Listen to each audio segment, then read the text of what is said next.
Sometimes when people leave the service, they long for a sense of belonging and camaraderie they once felt. Sometimes they long to serve other veterans or their community to remind them of the sense of purpose. Stay with us as we discuss veterans organizations. Which one is right for you?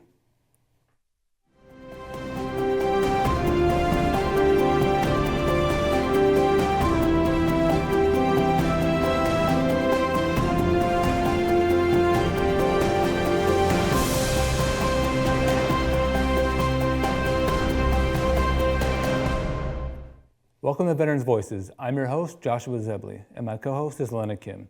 Today I'll be talking about a wide variety of veterans organizations. If you have questions or we want to be part of the conversation, just scan the QR code on the screen to join us live in Zoom webinar. We would love to have you as part of the show. We will introduce you to many veterans organizations today, but we have 4 guests in studio to have in-depth conversations. I want to welcome Alan Charlock of American Legion, Patty Harris of Blue Star Moms, Robin Lemo of Vietnam Veterans of Diablo Valley, and Michael Gilmore of Veterans of Foreign Wars to Veterans Voices. Alan, let's start with you. Alan, can you tell us a little bit about your organization and its mission? Josh, thanks for having me. I really appreciate that. Yeah, the American Legion was born out of war in 1919 when our veterans came home from World War I. And they found that there were no benefits for them whatsoever. They came back, they didn't have jobs, they didn't have medical care, and so an organization was started, and it was started to benefit veterans. And it became an organization which currently has over 1.2 million members, and we are primarily to support veterans, both as lobbyists in Congress and at the state and federal level, because our veterans are losing their benefits, and we need to ensure they get them. The second is community service, to give back to the local community. And we do that in a myriad of ways, which I will talk about later. But that's the basic mission for the American Legion, is to support our veterans, both active, those that are still in active service, and those that are off of active duty. Thank you. Alan, that's such a noble mission. If people want to get involved, what are the requirements for joining the American Legion? Well, all you have to do is have one day of active duty. And that could be the day you signed up as a reservist. That's considered an active duty date. So as long as you have that, you can be a member. It used to be you had to be on service for at least, I think, 90 days during a period of war. That's no longer the obligation. That's no longer the requirement. So 1 day active service, it could be reserves as well. That's right. Because the day you sign up as a reservist, you are technically on active duty for that 1 day. Well, how about you? How did you hear about American Legion and how did you get involved and why? Well, it goes back quite a ways, That's it. Josh. My whole family's been in the military over the years, starting with my grandfather, who was in the United States Cavalry. And then he went after Pancho Villa. Then my father and my uncle were in World War II. My brother was in the Army, in armor, in Germany during the Cold War. I was in armor in the Army. In 71 to 73 active, and then 5 years in reserves. So it's kind of a tradition in the family. So what made me decide to start being more active is a sense of community. I was on a high-pressured position, a job for many, many years, decades actually. And when my kids left the house, and when I wound down my practice, I decided, hey, I want to give back. And I found that the American Legion was the way to give back. And I'll later discuss all the ways we give back, which is a myriad of them. Thank you. You know, Alan, the organization, it's very well known, and as you have mentioned, it's got a long history in the United States as an organization that has opened its doors to veterans for that camaraderie and and getting involved. I'm curious, do you see a lot of younger vets getting involved? And if not, what do you think is the barrier for them? You know, that's a question that we've kicked around in our post for I can't tell you how many times. The issue basically is time. When we're growing up and we have a young family, or we're trying to start out new, or we're going to school to better ourselves and to improve our family lives. We have children, they have soccer, they have baseball, they have whatever they're going to be into. And it's hard for the veteran, whether it's a man or woman, to get out to attend some of these meetings because of the family commitments. What we tried to do in our post is we saw that as an issue, so we tried to shake up our meetings so that we'd have evening meetings. Every other month would be an evening meeting, and then the other months would be a lunch meeting. So that is a real issue. That is a real problem. Also, getting active in the local veteran communities, like at the DVC or Los Positas College, with the veterans groups there, to let them know what we do and how we support them. Hopefully they'll come back and support us. And I like that you talked about the younger generation. I mean, that's the point of this whole show and having all four of you as guests, so you can get the word out about what your organization is doing and how they can become involved. And, you know, these organizations can continue to strive and help the community. Let me give you a perfect example. I am the chartered organizational representative for our post to sponsor the Boy Scouts, which is called now Scouting America, and not Boy Scouts of America. And in fact, the Legion started supporting Boy Scouts and sponsoring the organizations back in 1919 when we first formed. Now, the purpose is to obviously assist scouting organizations to train or teach basics to kids to be self-sufficient, know how to get around, be confident in themselves. So we actually support 5 of them. We have 2 Cub Scout packs, 2 Boy Scout troops, and an all-female troop, Wow. which is part of Scouting America. So that's 5 of them, and I kind of oversee them. And yet, that way, we can get some of the younger parents, hopefully, involved Right. in the American Legion, at least in the scouting portion of it, for their children. You know, it's good to hear that the American Legion is thinking of these creative ways to get more folks involved, and especially thinking of the parents. It sounds like you've gotten a lot out of the experience, Alan. When you think about what you've gotten out of it and what you hope a new member might get out of it, what would you say to that new member? Giving back. Giving back. I was an Eagle Scout, and that's why I'm so associated with the scouting movement through our post. When you want to give back some way, and it's not necessarily financially, it's giving back with your time, giving back and helping other people, whether it's veterans or just the community. So I think that's what I get out of it, is the fact that I'm assisting somebody else, teaching somebody else, letting them experience new things. Thank you, Alan. We want to give you a brief introduction to a variety of veterans organizations on this show. Helping us out will be Aaron Esquer, Veterans Voices correspondent and longtime friend of the show. Aaron is active duty Air Force and is reporting from Joint Base Pearl Harbor, Hickam. I am Erin Esquer, Veterans Voices correspondent, and I am with J.R. Wilson from Delta Veterans Group. And we'd love to hear more about your organization. So, J.R., please tell us about the Delta Veterans Group. Hi, thank you for having us on. I founded Delta Veterans Group in 2012 because I grew up in this area, and I noticed that we had a lot of veterans that were living on the streets or struggling. So we started Delta Veterans Group in 2012 to bring the very first stand down to Contra Costa County. They had one in Alameda County.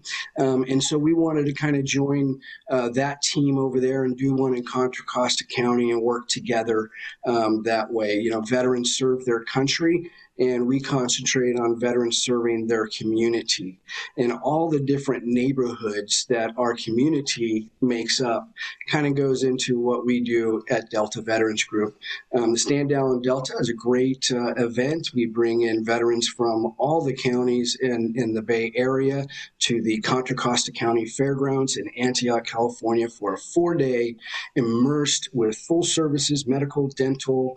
They bring their pets, all kinds of things. We bring in the whole community for services, which gives our men and women that are there, our participants, a new mission.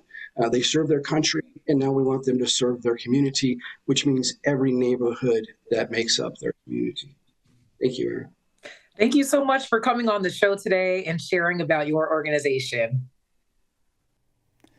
JR is helping a lot of veterans in the Delta. Now I want to introduce you to Patty Harris to talk about Blue Star Moms. Thank you, Josh. Thanks for having us here. Thank you for joining us. Can you tell us a little bit about Blue Star Moms and the organization and its mission? Yes, so Blue Star Moms is part of a national group called Blue Star Mothers of America, who was chartered nationally back after World War I. There's many chapters of Blue Star Moms across the United States. Our chapter is the East Bay chapter, and they had their first meeting in November of 2001 by 3 moms that all had kids in the military that needed support after 9/11 happened, and their kids were going off to war at that point. So we started as a group. We became over 100 members pretty quickly with those first couple years, supporting each other. We did a lot of care packages to deployed troops. We started helping with wounded service members at different field camps mainly in Iraq and Afghanistan, but in other areas too. It was a very, very important group for those that have kids serving in the military. It meant a lot to me. I've been in the group since November of 2002. Wow. As time went Oh, go ahead, Patty. As time went by, we started supporting veterans that were coming out. We received a lot of support from the Vietnam vets of Diablo Valley. We started getting involved with the Gold Star parents, which are parents that have lost a son or daughter while serving in the military. In fact, we were very instrumental in partnering with the Marines Memorial Association of San Francisco to start a 2-day honor and remembrance for parents in California that could get together and meet each other and share their stories and learn about their heroes. And we are still doing that. We just celebrated our 20th anniversary of that event. And we do a lot with local Gold Star families to support them, and then a lot of our veterans organizations. We help with the Las Positas Veterans Group. I think we're getting involved with the Diablo Valley is now started a veterans club there. And Patty, so you'd mentioned the Blue Star Moms, but in your comments you also talked about the Gold Star Moms. Can you differentiate the two for us and also share what are the requirements for joining the Blue Star Moms? Sure. So Blue Star Moms, back in World War I, when families had loved ones serving, they hung a Blue Star flag in their window.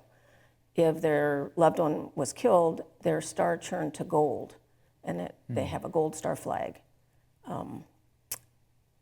To become a member of Blue Star Moms, you just have to be a mother or a stepmother, and you can just join any chapter, usually your local chapter. We still have members that have moved out of the area that continue to be members of our chapter. And we also have affiliate members that are spouses or adult siblings, and that's it. It's not hard to become a Blue Star Mom or to be part of our group. Well, I think all veterans probably have moms, and we're happy that our moms can be, somewhere where they're with people that are dealing with the same situations, whether you're just, you're deployed in a non-combat zone or you're in Japan, right, or you're on a Westpac. It's something that we know there's groups that are out there that can take care of our family when work together. Even if you're not part of a Blue Star Mom group, you probably are part of a student without being organize. But I think organize and what you all do for veterans and do for troops is, I've heard about it since I was in, and I'm sure Elena heard about it when she was in. So it's an amazing organization, and I did go to the Gold Star Families reception last year in 2024, and that was such an honor. I mean, it's heartbreaking, of course, but it's an honor to be able to honor those service members. So you said are your children still in the military? No, my youngest son was in the Army from 2003 to 2007. But yet you continue to be part of, that's what I find the most commendable. I mean, he's out, and you're still like, I still want to do this. I still want to be part of this organization because I believe in it so much. So what has the experience been like between mothers like you who are mothers of veterans, and then the mothers of active duty service members that are still deployed? You're able to comfort them, or just maybe you can speak a little bit about that. Yeah, it's a little different now than it was back then because they're not necessarily in conflicts, but yeah, it's a camaraderie thing again. We're there to support each other. When kids are deployed, we used to have small group meetings where those deployed moms would get together and support each other, but we're always there to support all of our moms. And we try to do social things as well as we have a monthly meeting every month. And it's just great, and we get involved we're part of the 4th of July parade in Danville. We just helped with the 100th celebration of the Veterans Memorial Building, and we try to support other organizations, veterans, military-based, because it gives us a sense of helping out and giving back. And if I hadn't had this group when my son was deployed, I don't know where I'd be, honestly. It was, I didn't have any experience with military. My dad was in the Army, but it was never talked about, and he passed away young. So it was really a really great organization, great group of women. Just meant a lot to me, and that's why I'm still involved. And I stayed involved after my son got out to help continue giving support, to help with care packages, and then started meeting, unfortunately, more and more Gold Star parents and really got connected with them. And that's why I've stayed in for a long time, was to be part of that event that we do in San Francisco. But I still continue. Sorry. Patty, you said that, there's kind of an ebb and flow in membership. It sounds like right now, currently, you're not finding a lot of moms who are joining with sons or daughters who are in conflict, so you're seeing a different type of membership. So if I'm a mom and I'm sitting at home and I'm watching this segment about the Blue Star moms, and I have a loved one who is in the military, what would you say to me if I'm thinking about getting involved? I would say if you're looking to join an organization, we are a great organization to join. We meet on the second Wednesday of each month at 7 o'clock at the Veterans Memorial Building in Danville. You can go on our website, which is www.bluestarmoms.org. All of our missions are on there, all of our committees that we do. We do care packages, we do Operation Postcard, we do speaking events at schools, churches, anybody really that asks us to come and speak. We do a lot of veteran outreach and help with veterans. We also used to help at Stand Down when they had it in Alameda County. It's a really great organization to meet other women, share your stories, learn about your kids, learn about what happens in the military, because my son never told me anything, so it was a great help for me. Thank you, Patty, and thank you for joining us. I look forward to hearing more about Blue Star Moms and later in a few segments. Now let's get back to Aaron Esquer and learn a little bit about Vets Boats, another great Bay Area organization. I am Aaron Esquer, Veterans Voices correspondent, and I am with Terry Moran from Vets Boats Foundation. Terry, if you can please tell us a little bit about Vets Boats and its mission. Aaron, well, first of all, thank you for the opportunity for us to get our message out to your viewers. Really appreciate it. Vets Boats is a 501c3 nonprofit based in Richmond, California. I founded it 10 years ago by just taking veteran sailing on my own boat. I'm a 28-year Navy veteran, and was suffering from the effects of my service. Sailing has been a big part of my life all throughout. And I connected the dots early on that a lot of the times that I needed healing were provided by being on the water. So fast forward to today, we have a network of 8 boats here in the Bay Area. We're expanding outwards into San Diego, as well as in the Midwest. We're adopting a subscription-based program where volunteer boat owners can take veterans out sailing once they've been screened and meet certain criteria.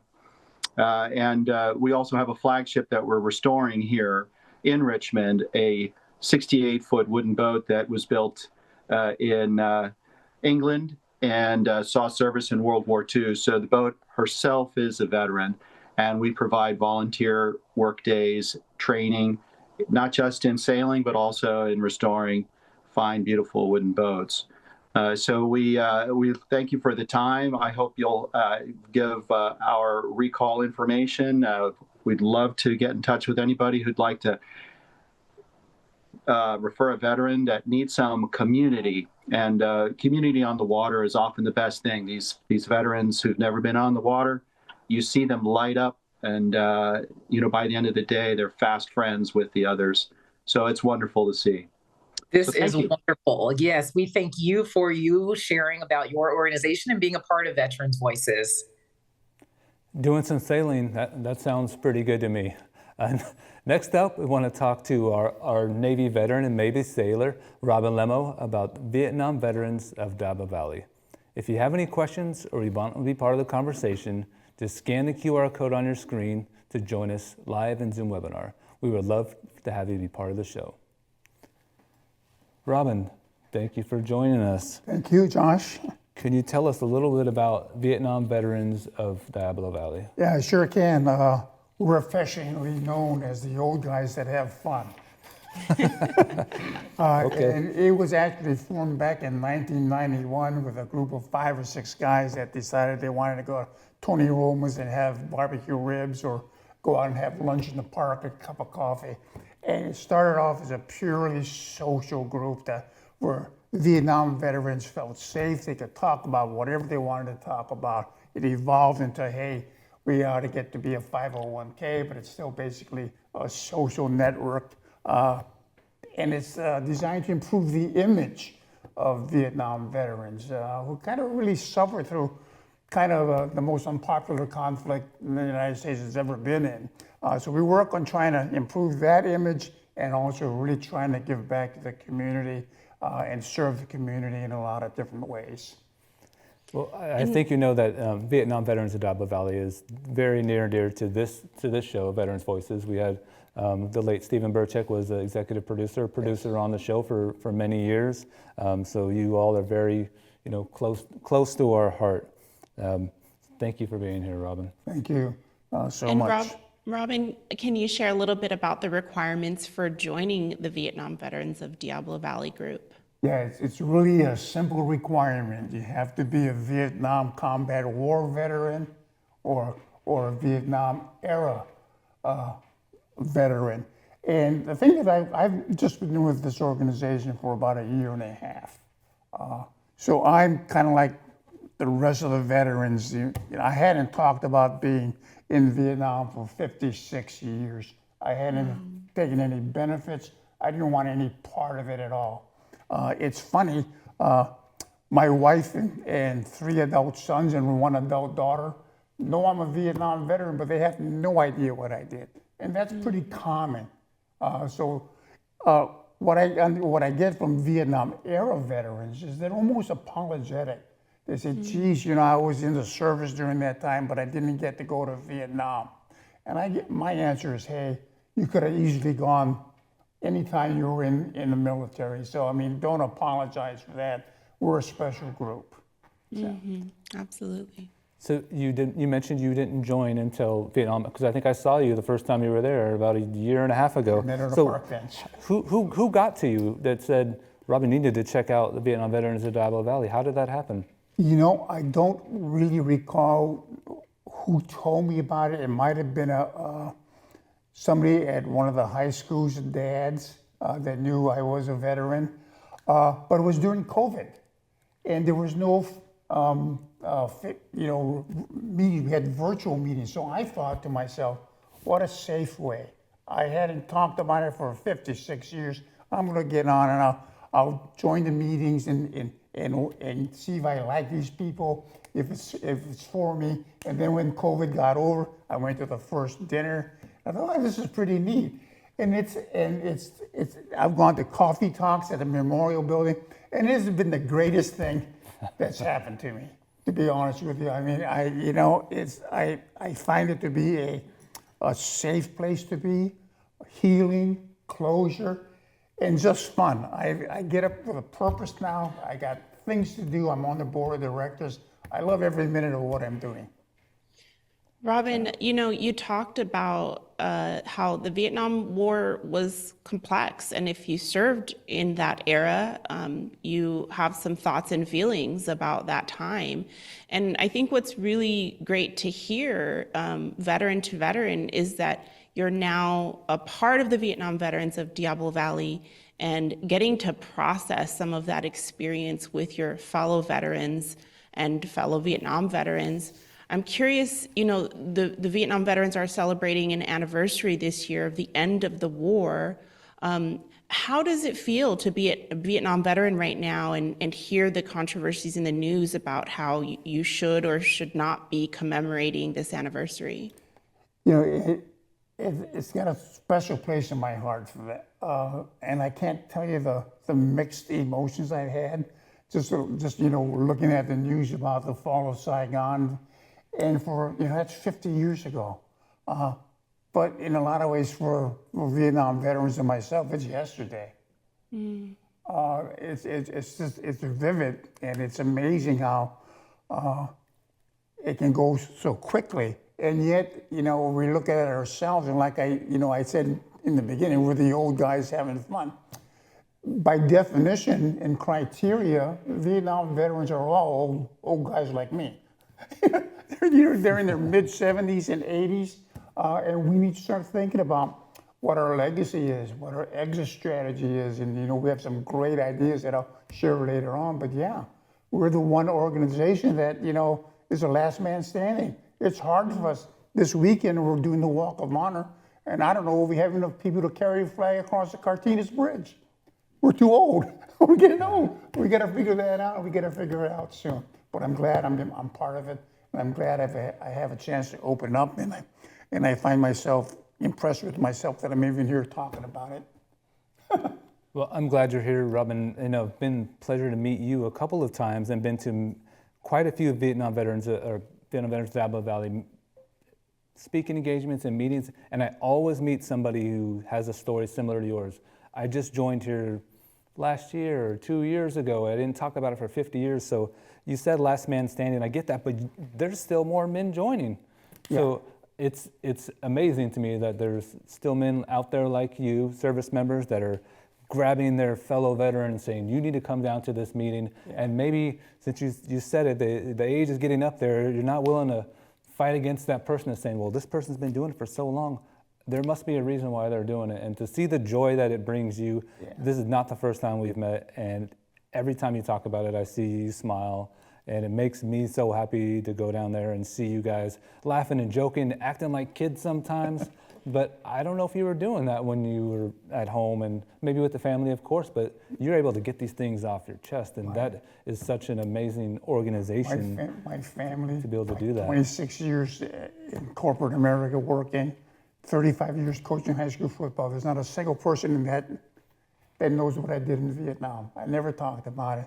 But I tell you, it's been a sheer joy for me. And the coincidence this morning, I stopped off to get a cup of coffee before I picked up my wife and daughter at the airport. And a guy came up to me and says, hey, I saw you on TV. And I said, you kidding? He says, yeah. And we talked, and he was the first person that ever said, welcome home to me. Wow, ever. I mean, ever said, welcome home. We get a lot of thank you for your service. He was the first guy that said, welcome home. Well, Robin, you're on TV now, and you're going to get more welcome homes. Okay. Thank you, Robin. We're going to go back to Aaron Esquer and to learn a little bit about the Military Officers Association of America. I am Erin Esquer, Veterans Voices correspondent, and I am with Miss Patty Renee from the Military Officers Association of America. Miss Patty, would you like to go ahead and tell us a little bit about your organization and its mission? Okay. I'm Patricia Renee, formerly, and I was a colonel in the Army, nurse for about 30 years. And when I got out, I wanted to do something else. I got out when I was 60, because that's as long as you could serve. And so I hadn't belonged to any organization. So I can't remember how I found out, Military Officers Association of America, though we speak for enlisted families and spouses. So we're 350,000 across the United States. Our headquarters is in Maryland, outside of Washington, D.C. And we have 23 chapters. I'm also president of one of the chapters in our state of California. And we do advocacy, and we do education, supporting JRTC, ROTC students to move on and get a 4-year degree, or help them out with a ROTC situation. And we go every year to DC, and we're paid by our organization to go. There was 5 of us that went. We had appointments with our representatives, our California representatives. We had 3 topics, and we sat there in person in their office. And that's the advocacy part. And I just found out today, we've been trying in California, on our California level, to get the taxes off veterans, their retirement funds, their tax the retirement funds. And in my age group, we're not talking about millions of dollars that we get, but it's we have people leaving California, especially veterans, and so they're emptying out. I'm also involved with we meet locally, and I live in Moraga area, and we also have Danville has a veteran hall. It's 100 years old, and there's 6 other VSOs that meet in there with us, like American Legion and VFW and Navy League and Marine League and stuff. And so we do some things together. So it's very supportive. It's very member driven, our organization. And when we go to speak, as I said, it's not just about officers. You did absolutely amazing, Miss Patty. We thank you for sharing about your organization. Okay. Thank you for being on Veterans Voices. Thank you so much. And now we're moving on to our last in-studio guest, Michael Gilmore. Last but not least, thanks for waiting, Michael. It's an honor to be here. Michael, can you tell us a little bit about your organization and its mission? Well, excuse me, the Veterans of Foreign Wars mission is to honor the dead by helping the living through veteran service, community service. We advocate for veterans' rights, veterans' benefits, and we want to build a strong sense of camaraderie within our group. Thank you. And Michael, what are the requirements for joining the VFW? Well, the Veterans of Foreign Wars is a little bit more elite than the American Legion, as you have to be deployed to a theater of operation, such as Iraq, Afghanistan, even Korea still counts. The Army just backdated the Korean Defense Medal back to 1953. So there's a lot of not Korean War veterans, but veterans that served in Korea that are now eligible for the Veterans of Foreign Wars. So how did you become involved in the Veterans of Foreign Wars? Well, I actually became involved before I even went to Iraq. We were mobilizing out of our unit in Petaluma, and First Sergeant came up and he told everybody, there's 2 lines back there in the back of the armory. First line's for the American Legion, second line's for the Veterans of Foreign Wars. Everybody line up and sign up. So we did a mass sign up. It wasn't until about 2011 that I really got involved in my local post. I'd just gone through losing a job for the second time. I was fighting for my veterans benefits. Was really looking for a sense of belonging. And I was familiar with a few people at our veteran post, but hadn't really attended any meetings. And upon showing up for a couple meetings, you show up for 3 straight meetings, and all of a sudden I got roped into being the adjutant. I'm like, I don't even know everybody's names. But it was a great opportunity for me not only to get to know the names of all the veterans that were there, but to get familiar with the Veterans of Foreign Wars, what our purpose was, and what we can do as a veteran organization to reach out and to help other veterans. And, Michael, earlier when we were hearing from MOA, one of the things they brought up was advocacy. And I know that the Veterans of Foreign Wars is big on this. You guys are also traveling to the state capitol and to our nation's capital to advocate for veterans' benefits. What are some of the issues that are sort of top priority for VFW right now? Well, just a couple of days ago, our department state commander was in Sacramento, and she was sitting through the legislative action where I don't know the exact number, but one of the big things right now is the Veteran Scam Act. A lot of veterans are getting scammed online for benefits, and a lot of veterans are falling for it because they're very easily convincing and trying to. The state of California is putting something on the board right now, but I don't think it's what we want, as they want to limit the amount of money that a veteran can get back from such a scam, when in reality the veteran should get everything back at no charge to the veteran. Our legislative team in California also went to Washington, D.C. back in March and sat through 3 days of a joint session of Congress on Veterans Affairs. So I believe you're talking about claim sharks, right? Claim sharks. Claim correct, sharks. yes. So and just for everybody watching, while we're talking about it, that is something where non-represented, non-accredited people help veterans for a charge and take a percentage of their compensation and pension. So it's huge to have you all fighting for that. And I know you're part of the PACT Act and multiple different laws that have been enacted because of the Veterans of Foreign Wars, American Legion, I'm sure. So that's one of the most important things. But since you've been back, how long, when did you say you joined VFW? I know you were voluntold to join. I was voluntold before I went to Iraq, but I really got involved. I like to say I started in 2011, because that's really when I started getting involved. And I see you're a commander. I never imagined myself. I became post commander of our post in Livermore. And then somehow I became district commander for the Veterans of Foreign Wars. And so now I got 14 VFW posts underneath me throughout Contra, Costa, Alameda, and San Francisco counties. So all of our guests tonight have talked about the camaraderie associated with the group they're in, whether it's American Legion, it's Blue Star Moms, and Robin, Vietnam Veterans of Diablo Valley. Is that the reason why you went back that 10 years after you're voluntold? Because you're voluntold, that's really not. Yeah, it was something I told myself when I was sitting behind my computer filing out these claims for myself, and knowing I wasn't going to go back to work at a young age. I was about 45 at the time. And I told myself, I am not going to waste the rest of my life. I'm young, and what makes me feel good is getting out and volunteering and helping veterans. And so that's really what I kind of set a priority for myself in my mind, is that I'm going to dedicate myself to helping veterans in whatever way I can.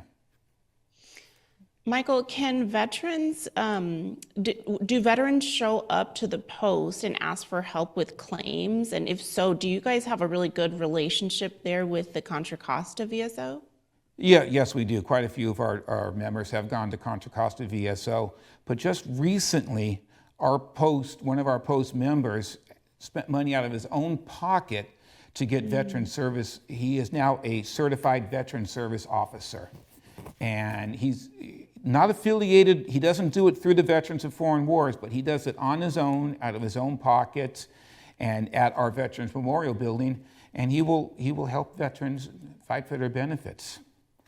That seems like what it's all about here. We're all here to continue our service, how to give back, how to help veterans, how to help service members feel like the Blue Star Moms. So having you all do this is the reason for the show, like I said, and we want veterans to look into these organizations, figure out which one's right for them. Sometimes it's two, right? So I think there was one of you that's involved in both of them, some of you maybe all three of them. So thank you, Michael. We want to get back to Aaron Esquer one last time to introduce us to Trilogy at the Vineyards Veterans Association. I am Aaron Esquer, Veterans Voices correspondent, and I am with Wayne Tunick of the Trilogy at the Vineyards Veterans Association.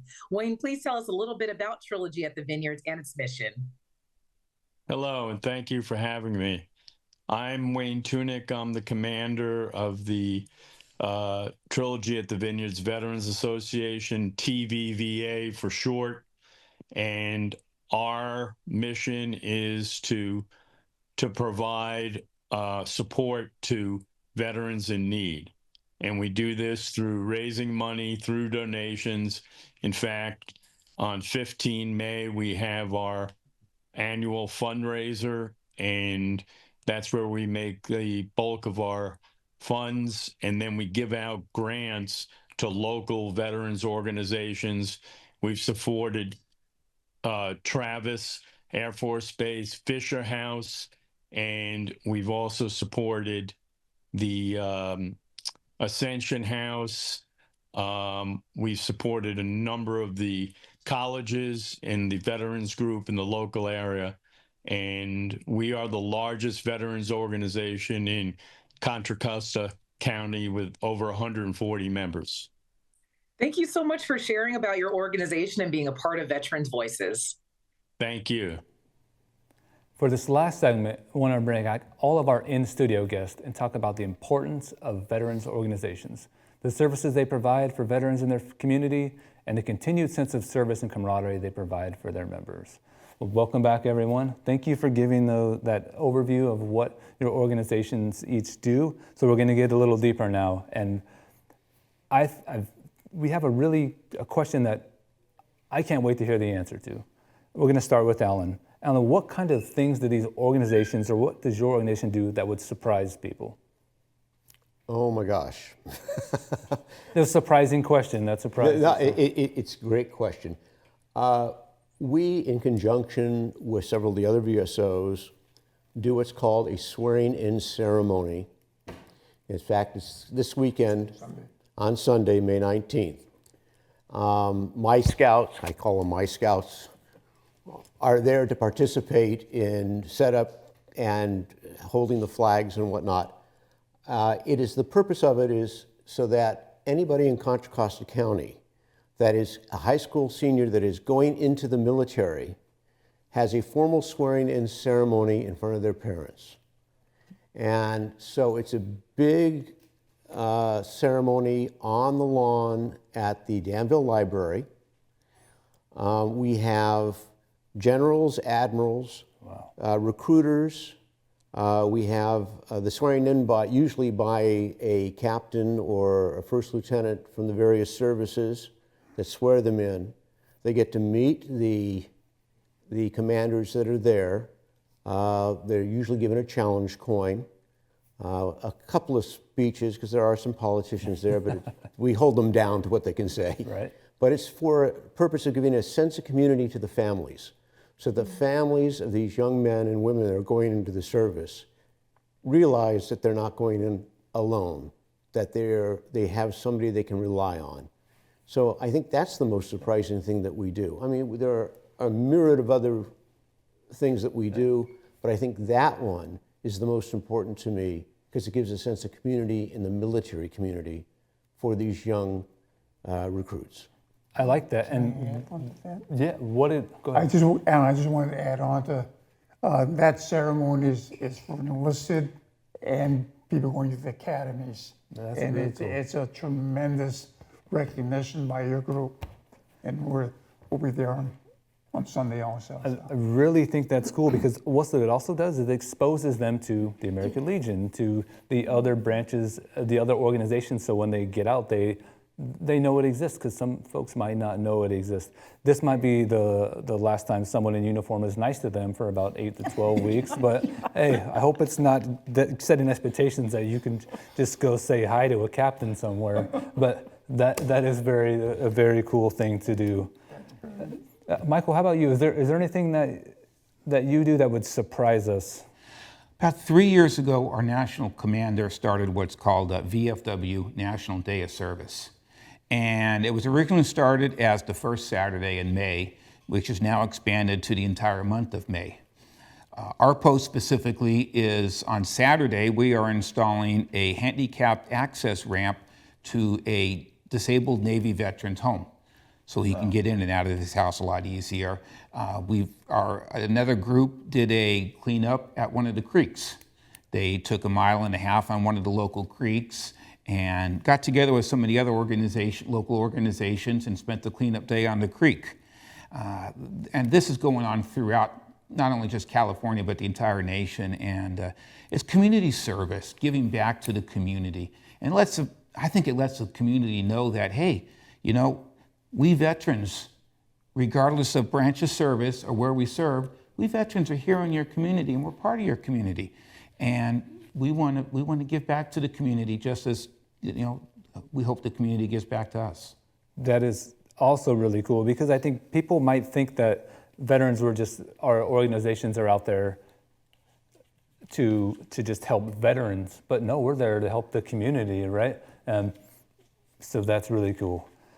Yeah, Patty, I know you all do a lot of stuff that's surprising. Yeah, you took my swearing ceremony. But one thing I think that might surprise people is we get asked by the schools to come and speak to the kids. And we get the kids to do letters and postcards to the troops that we put in our care packages.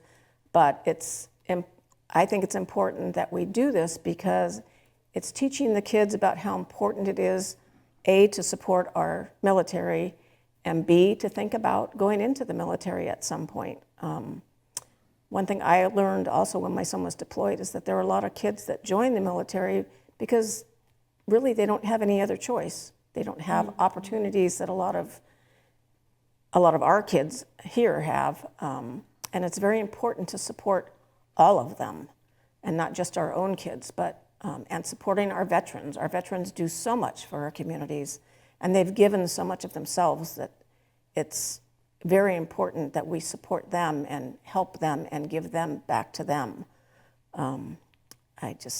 That is also very surprising, because I would expect a school to ask the mom of a veteran or the mom of a service member to join. But it's genius, because if somebody's mom says this is an okay thing to do, don't be scared, there's a lot of support for you, who's not going to listen to the mom of somebody who's deployed or who's a veteran, right? I mean, what would their mom think? Like, their mom's here telling us this is a great thing to do. So all three of you surprised me with your answers. Robin? Oh, geez, I don't know if I can top that, but along the same lines, one of the things that might surprise you is that we have an advisory council that we've been doing things for about 25 years. And in high schools throughout Contra Costa and Alameda County spend at least one day in their history class talking about the Vietnam War. And so we're invited there, and we go there, and they have 3 sessions in their library or auditorium, and there's about 80 kids in each session. And we're kind of the old history coming alive. We walk in there and you see them looking at us, wow, these are real Vietnam veterans. And we speak about our experiences, and we keep it non-political, pretty factual. We talk about some of the things that we went through, and we kind of try to blend it off. If we have one Army guy that was a platoon leader that sloshed through the jungle for 31 days, we'd have that person talk about his experience, and we kind of counter it with somebody like me in the Navy that was on PBR boats, which was a kind of a different type of experience. And the kids, the thing that we love about it, we've talked about over 100,000 high school kids and Rotary clubs and other clubs that have invited us in. But the thing that I thought was most interesting is that, and I just lost my train of thought, but basically it's the fact that they just really have great questions. They listen attentively, they have great questions about what it was like when we came back, what did you do after you came back, which is a big part of our stories. When you got out of Vietnam and you got here, under the circumstances that we got back here, what did we do? So that really makes me happy that the teachers are inviting your groups and your group to come talk about the history, because I think the teachers, depending on their age, maybe their parents weren't even Vietnam veterans, right? I mean, so they're learning at the same time. They're showing you a lot of respect to inviting you, and then the kids are learning. It's history, and it's not from a book. It's from a real life veteran's mouth. That's really cool. Thank you for sharing all 4 of those. And we talked a little bit about some of the advocacy work that all of the organizations do. One thing I've noticed is that some of the newer veterans organizations that are popping up are very activity-based. They're for folks who are saying, maybe I don't want to sit around and socialize as much as I want to get out there in the community and do something. So it's really great to hear about some of those other activities that you guys are involved in within the community, things like building a ramp or going to schools or hosting a swearing-in ceremony. I think those are exciting things that some younger veterans would be interested in participating in more. I'm curious to know from any of our guests, why do you think, especially now at a time where, the VA is in the news a lot and VA provides a lot of services to veterans. And here on this show, we talk a lot about the CVSO and all of the help that the CVSO can give you in applying for your benefits. What role do you think the veterans organizations play in helping veterans as they're reintegrating into society? And why are veterans so important in that role? Well, I could kind of touch on that a little bit. When I meet a younger veteran, whether he or she is still in the service or not, I like to tell that veteran, think about joining now. Don't wait till you're out of the service. Don't wait till you need the service, but think about joining now, because if you join one of our veteran service organizations, you're going to stay connected. You're going to stay connected with what's going on with veterans benefits. You're going to stay up to date with things that you're not going to think about today, but you're going to wish you had in about 20 or 30 years from now. Don't worry about the time that you have to spend with the veteran service organization. That'll come in the future, but get involved now so that you're at least staying up to date. And then your number also counts. Your number counts in Washington, because 1.5 million veterans sounds a lot better than just 1 million veterans.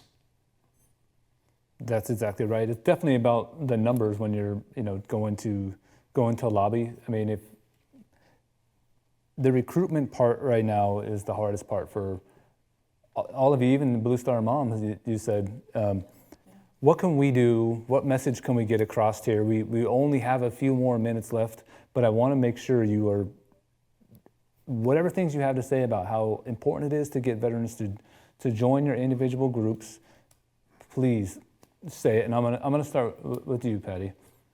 I think it's very important for veterans, especially the younger veterans, to get involved. I know when my son came out, he wasn't interested in going to sign up for his VA benefits and all that stuff. And that's one other great thing that happened with Blue Star Moms is we were very connected with your predecessor, Nathan, and he came and spoke to us before our kids got out about the benefits that they're entitled to and how they can do it.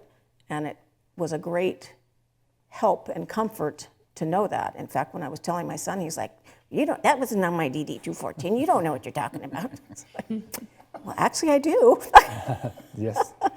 So I think it's really important that the veterans, the younger veterans especially, start getting involved in either American Legion or the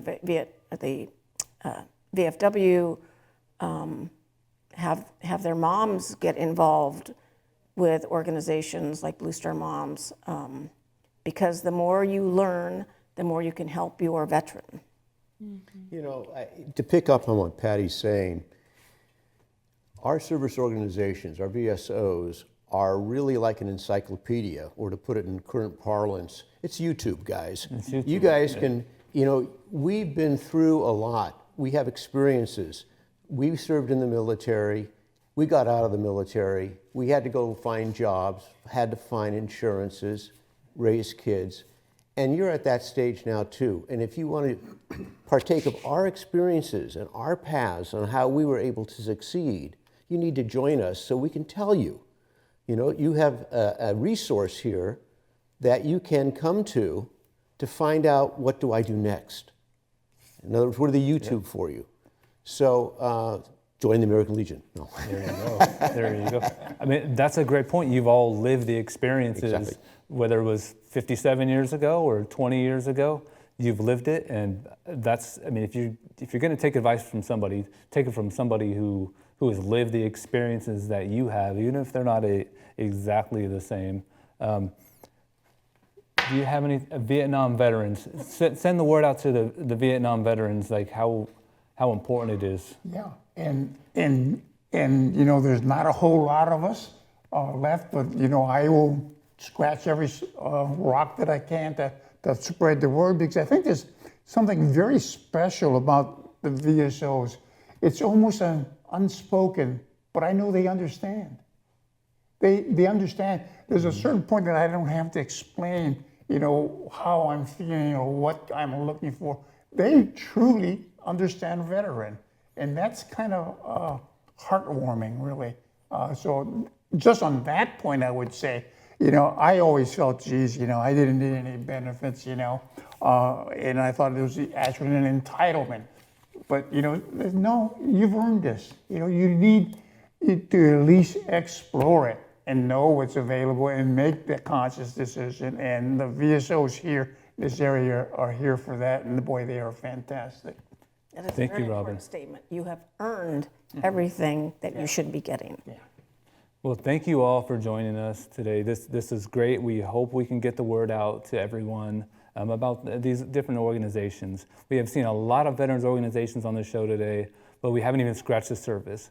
Whatever you're interested in, there's a veteran organization that is right for you. We hope that you have enjoyed our conversation with all of today's veterans organizations. Here's how to reach out to them. American Legion Post 246 can be reached at AmericanLegionPost246.org. Find Blue Star Moms at bluestarmoms.org.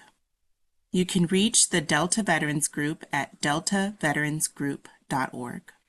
The Military Officers Association of America can be found at moaa.org.